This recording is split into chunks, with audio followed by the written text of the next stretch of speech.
Puluhan anggota parlemen Turki terlibat baku hantam saat sidang parlemen berlangsung pada Jumat 16 Agustus waktu setempat.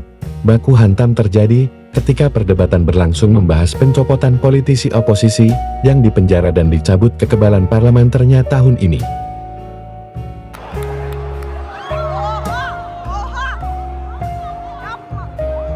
Seperti dilansir HFP, Sabtu 17 Agustus 2024, keributan yang diwarnai pergulatan fisik antar anggota parlemen berlangsung selama 30 menit di dalam ruang sidang parlemen Turki pada Jumat 16 Agustus waktu setempat. Sedikitnya 2 anggota parlemen luka-luka dalam insiden tersebut, yang memaksa sidang ditunda. Para anggota parlemen akhirnya kembali ke ruang sidang dan melakukan pemungutan suara, yang hasilnya menolak langkah kubu oposisi untuk mengembalikan mandat parlemen bagi Can Atalay, seorang anggota parlemen dari oposisi yang juga berprofesi sebagai pengacara dan aktivis hak asasi manusia atau HAM.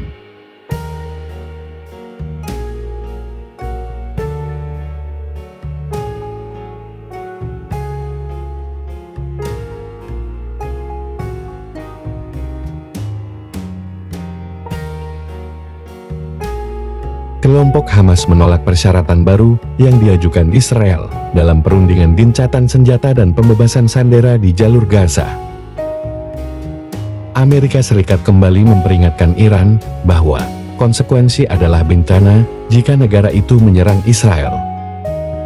Dituturkan sumber kepada AFP bahwa persyaratan baru yang ditolak Hamas itu mencakup penempatan pasukan Israel di dalam jalur Gaza di sepanjang perbatasan wilayah itu dengan Mesir.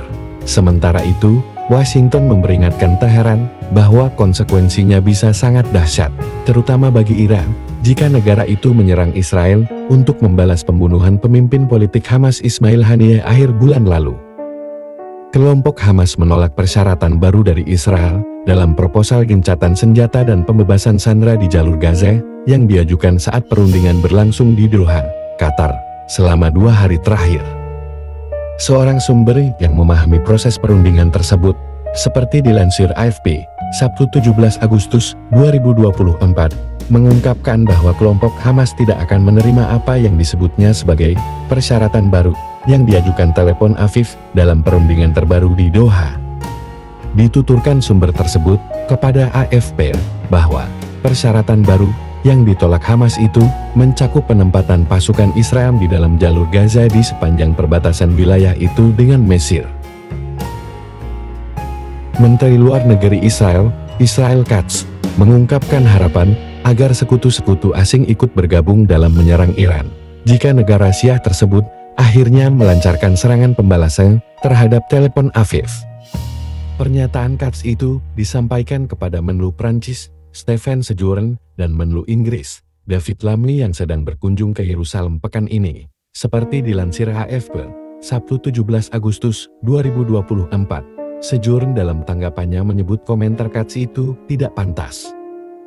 Iran dan sekutu-sekutu regionalnya telah bersumpah akan membalas pembunuhan besar-besaran pada akhir bulan lalu yang dituding dilakukan oleh Israel. Salah satunya adalah pembunuhan pemimpin politik Hamas, Ismail Haniyeh di Teheran, yang sejauh ini belum dikomentari oleh Tel Aviv.